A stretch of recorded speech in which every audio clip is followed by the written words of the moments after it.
December 10th, 1992. They say New York never sleeps. But on the coldest night in a decade, the city went quiet. Too quiet. From her apartment window, Maya saw something that didn't make sense. Shadows moving behind a light that shouldn't have been on. A figure on a roof in a storm. Here is how it unfolded. From the start. 10 p.m. Maya pressed her forehead against the cold glass, watching the snow fall in thick, relentless sheets. The forecast had called it the coldest night in a decade. -15 degrees, wind chill making it feel closer to -25. From her fourth-floor walk-up in Hell's Kitchen. The city below looked like a snow globe. Someone had shaken too hard and forgotten to stop. She pulled her wool cardigan tighter around her shoulders. The radiator beside her hissed and clanked, doing its best to fight the cold seeping through the old window frames. Steam rose from the mug of chamomile tea cradled in her hands, fogging her glasses. She'd been home for 3 hours now, having left the museum early when the storm warnings escalated from advisory to dire. Maya was a conservator at the Museum of Natural History.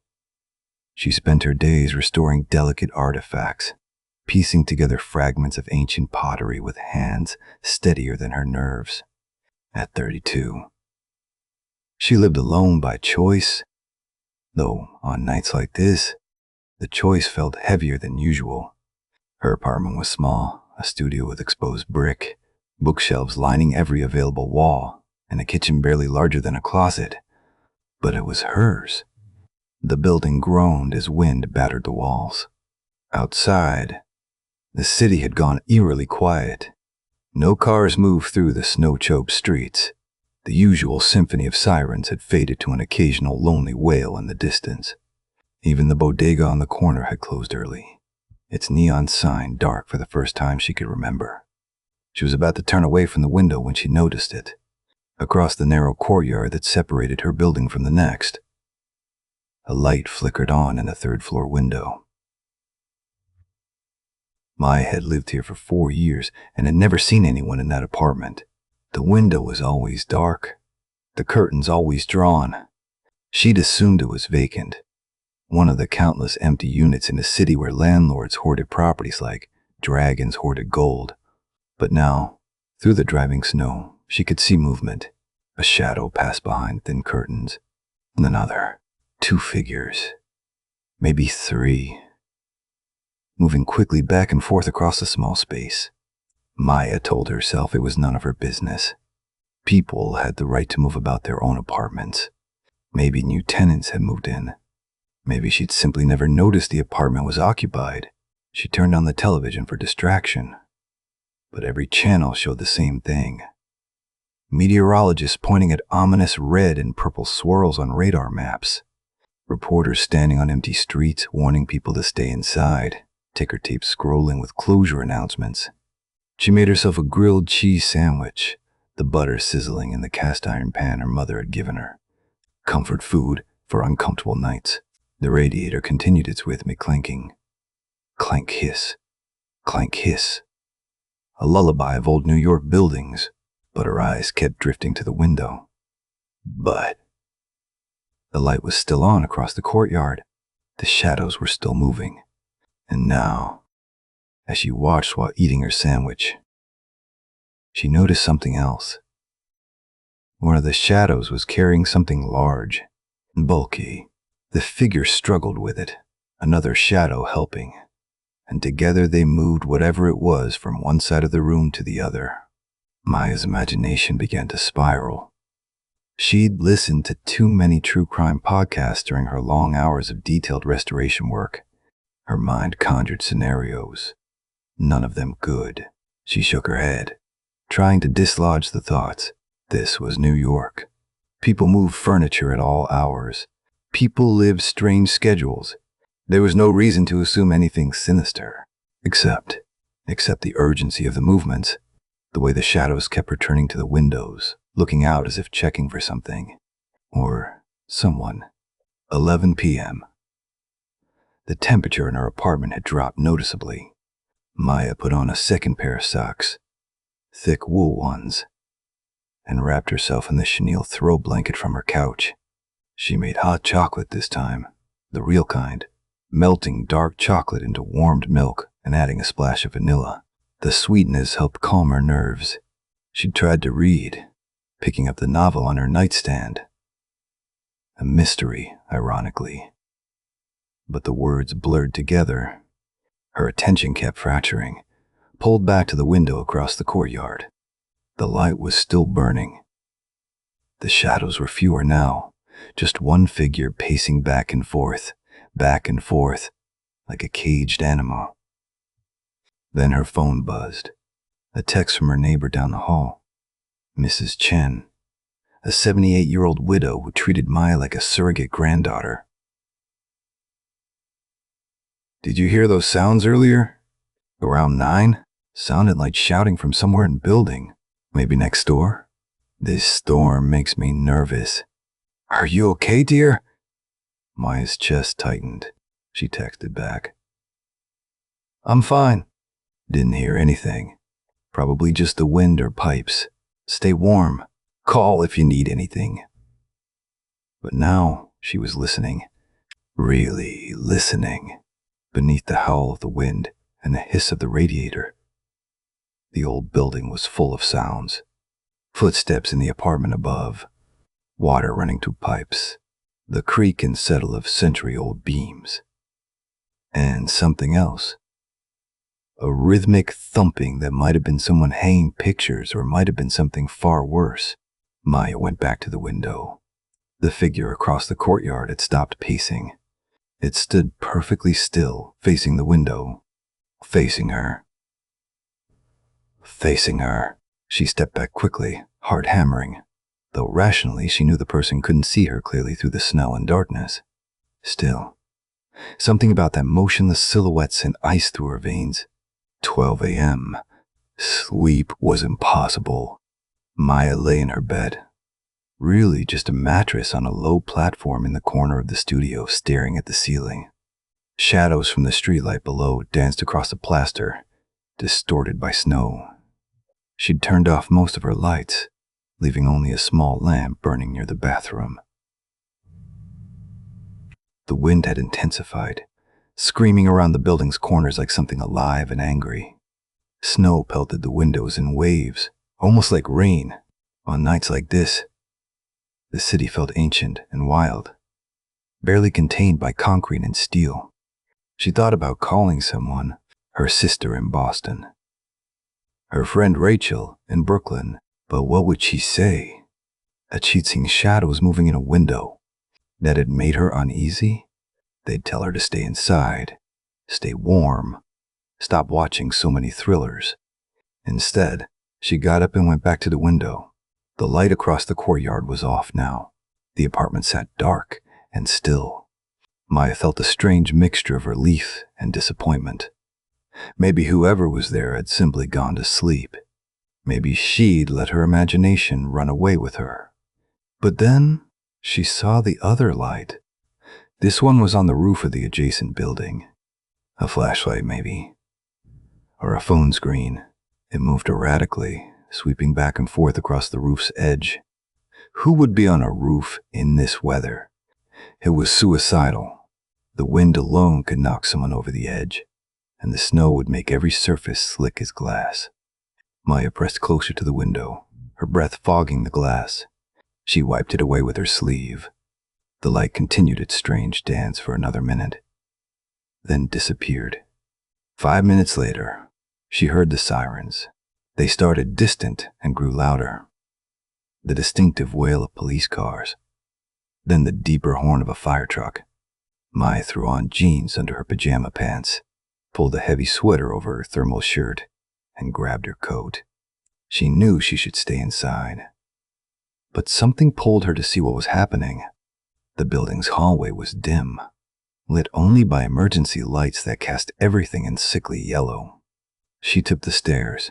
The elevator was ancient and unreliable, even in good weather, and emerged into the lobby. Through the front door's glass, she could see flashing red and blue lights reflecting off the snow. Mr. Kapoor, the night doorman, stood by the entrance talking urgently into his phone. He was a kind man in his 60s who always asked about her work and brought in pastries to share on weekend mornings. "What's happening?" Maya asked. He held up a finger. "One moment," and finished his call. When he turned to her, his face was grave. "Something next door. Police and fire both came. They're telling everyone to stay inside." "What kind of something?" "They don't say, but I see them go up to the roof. And there's an ambulance now, too." Maya's stomach dropped. 1 a.m. A police officer eventually came to their building. A young woman with snow already accumulating on her shoulders despite the short walk from next door. She spoke briefly with Mr. Kapoor, and Maya edged closer to listen. "We're checking all the buildings on this block," the officer said. "Did anyone here see or hear anything unusual tonight? Any disturbances? Shouting? Anything out of the ordinary?" Maya's mouth went dry. She should speak up. She should mention the window, the shadows, the light on the roof. But what if she was wrong? What if she was just a paranoid woman who'd watched too many mystery shows and saw danger where there was only innocent explanation? Mrs. Chen spoke up instead. "I heard shouting around 9 o'clock, maybe 9:30. I couldn't tell where from exactly. Sound travels strange in these old buildings." But it was angry shouting. A man's voice, I think. The officer wrote this down. "Anyone else?" Silence. Maya felt the words building in her throat. She forced them out. "I saw something across the courtyard, in the building next door." She described the apartment, the third-floor window that had been dark for years, the sudden lights and movement, the figures carrying something heavy, the motionless silhouette, watching. The officer's expression sharpened. What time was this? It started around 10. The movement stopped. Maybe 45 minutes ago, but then I saw a light on the roof, just before the sirens came. "Can you show me which window?" They went up to Maya's apartment, the officer's boots leaving melting snowprints on the stairs. In her studio, Maya felt suddenly self-conscious about the unmade bed, the stacks of books, the half-empty mug of cocoa. But the officer went straight to the window, looking where Maya pointed. That one. Third floor, second window from the left. The officer studied it for a long moment, then spoke into the radio clipped to her shoulder, relaying the information in codes Maya didn't understand. When she finished, she turned to Maya. "Thank you." "We'll check it out. Please stay inside tonight. The storm's getting worse, and we're expecting a power outage within the next hour or two. Do you have flashlights? Batteries?" Maya nodded, though her mind was reeling. What had she seen? Home. What was happening next door? 2 a.m. The power went out. 1 moment. The lights were burning. The lamp. The glow from the bathroom. The numbers on the microwave clock. The next. Everything went black. The radiator's hiss died with a final sigh. The ambient hum of electricity, usually so subtle you didn't notice it, vanished, leaving a silence so profound it felt heavy. Maya fumbled for her phone, using its light to navigate to the drawer where she kept candles and matches. She lit 3, one on the kitchen counter, one by the bed, one on the small table near the window. The flames flickered, casting wild shadows that made her apartment feel like a cave. Outside, the city had gone dark. No street lights, no building lights, just snow and darkness, and the occasional sweep of vehicle headlights far below. The storm seemed louder now, without the background noise of modern life to muffle it. Wind howled, windows rattled, the building groaned under the assault. Maya wrapped herself in blankets and sat by the window, watching. The building next door was as dark as hers. But she could see flashlights moving inside the police, she assumed, searching the apartment she pointed out. Her phone buzzed. Mrs. Chen. I'm scared, dear. Do you have candles? Can you come sit with me?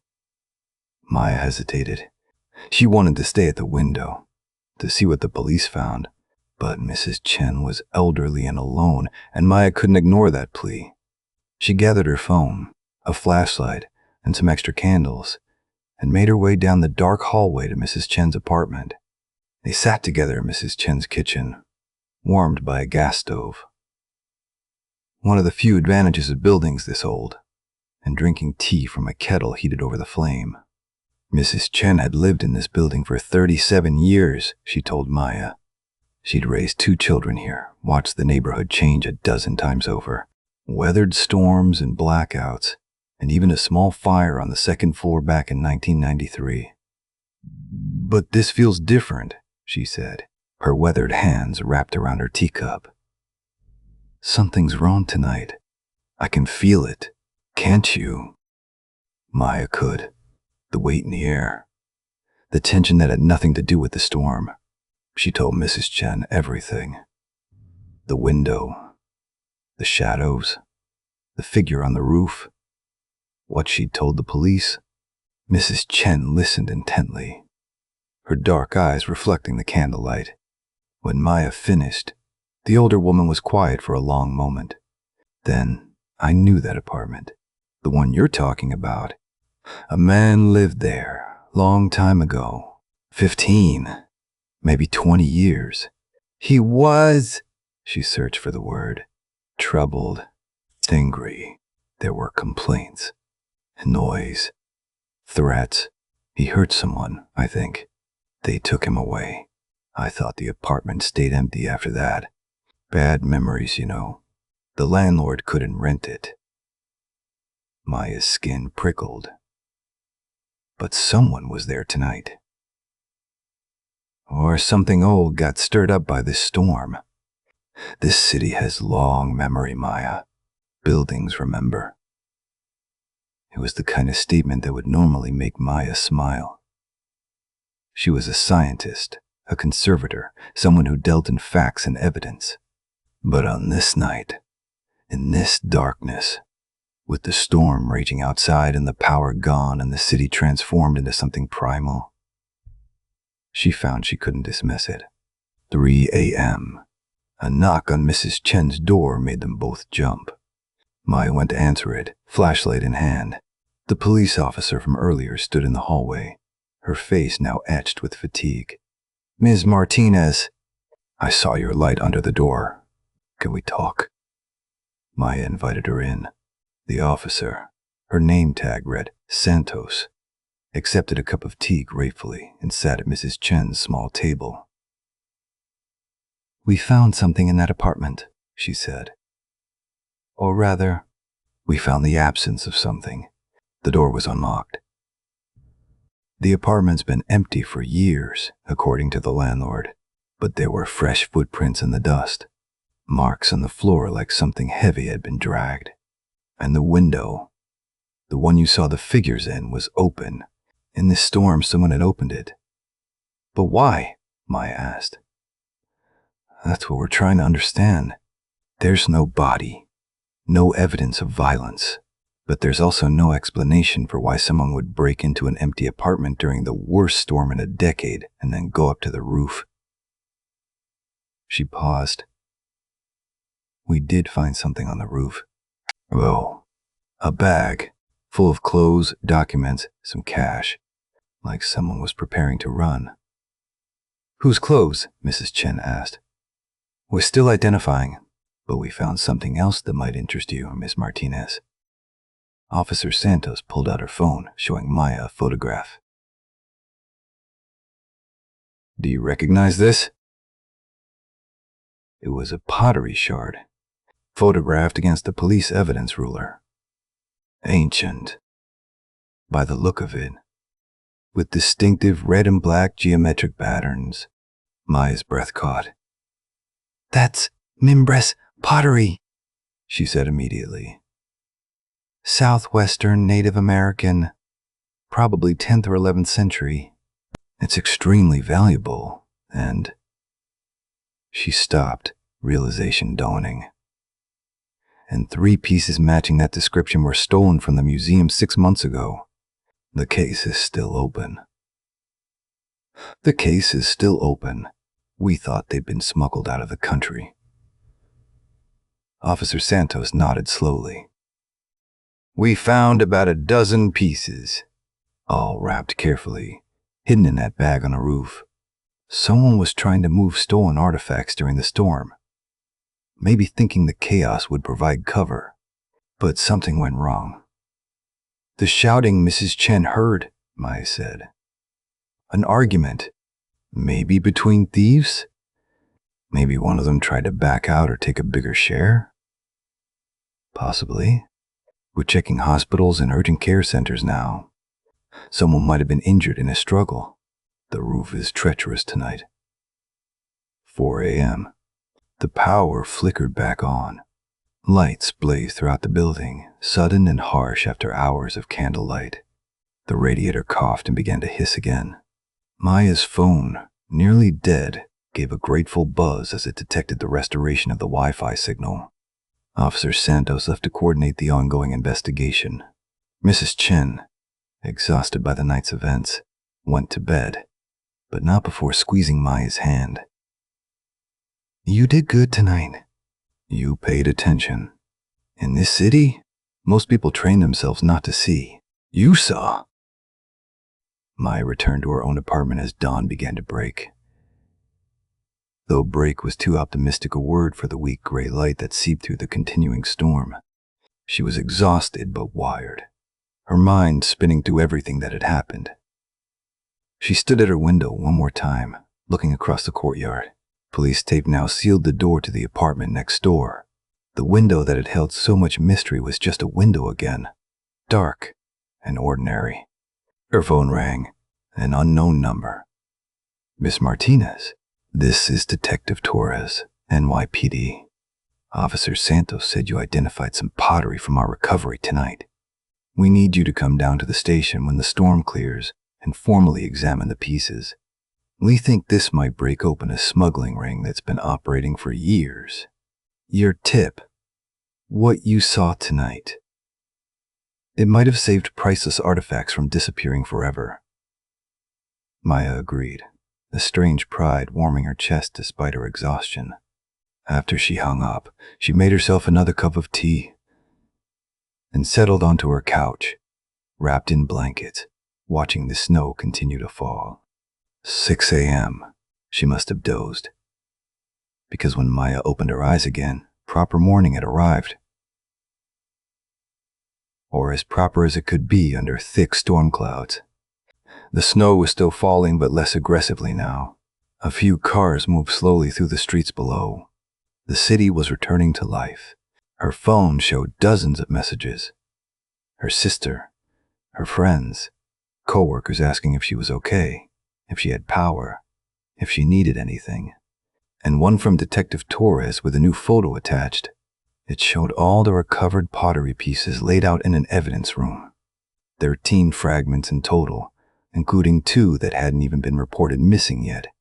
The message read, "Thanks to your vigilance, we've also made an arrest. Suspect found at an ER in Queens with a broken arm, claiming he fell on ice." His story fell apart quickly. More arrests likely to follow. You helped make this happen. Maya enlarged the photo, studying the pottery with her professional eye. Beautiful pieces. Each one a fragment of a culture centuries gone. They would be preserved now, studied, displayed, taught. They would tell their stories. She thought about the night. The fear. The uncertainty. The mystery unfolding across a dark courtyard.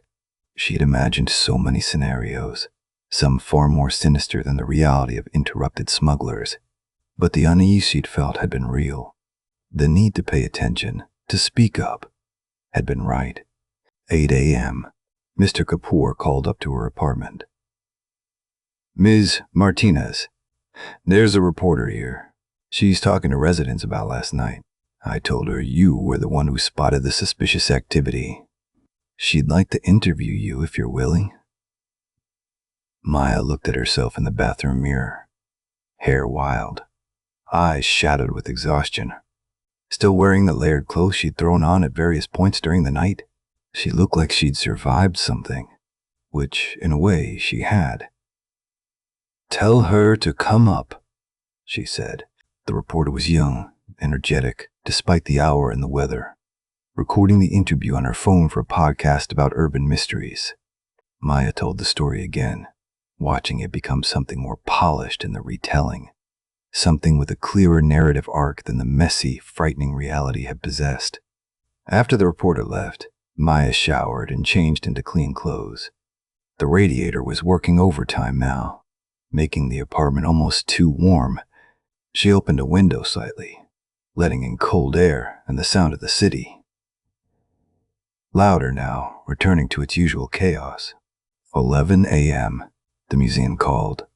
They'd heard about the recovery, about her role in it. They wanted her to examine the pieces as soon as she could safely get to Manhattan. The storm was expected to clear by afternoon. Could she come in tomorrow? She could. She would. This was what she did. Preserve the past, piece together fragments, found meaning in broken things. But first, she needed sleep. Real sleep. In a warm apartment with the power on and the storm fading and the mystery solved, she closed the curtains over the window, blocking out the gray light and the view of the courtyard. She didn't need to watch anymore. Epilogue. 2 p.m. Maya woke to silence, not the heavy silence of the blackout, but a peaceful quiet. The radiator hummed. The refrigerator buzzed.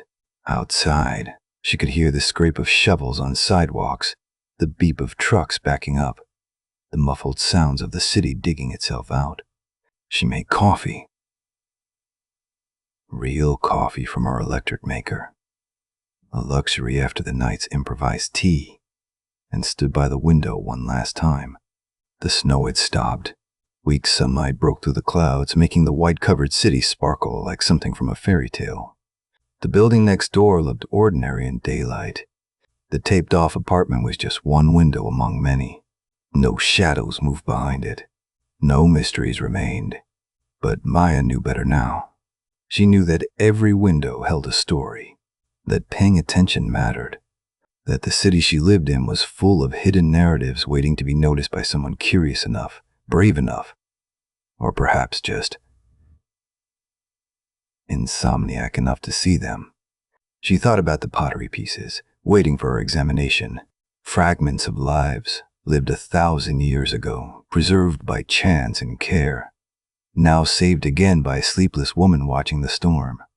Everything connects, she thought, past and present, mystery and solution, the watcher and the watched. She finished her coffee and turned away from the window. Tomorrow she would go to work. Tomorrow she would help restore what had been stolen. But today, she would simply be grateful for warmth, for light, for safety, and for the strange, terrible, beautiful city that never truly slept, even on the coldest night in a decade. Outside, the city continued its recovery, unaware that one of its smallest mysteries had been solved in the space of a single night, by a woman who noticed shadows and trusted her unease and refused to look away. The storm was over. The story was complete, but the window across the courtyard remained, dark and watchful, waiting for the next person who would look closely enough to see what others missed. The end.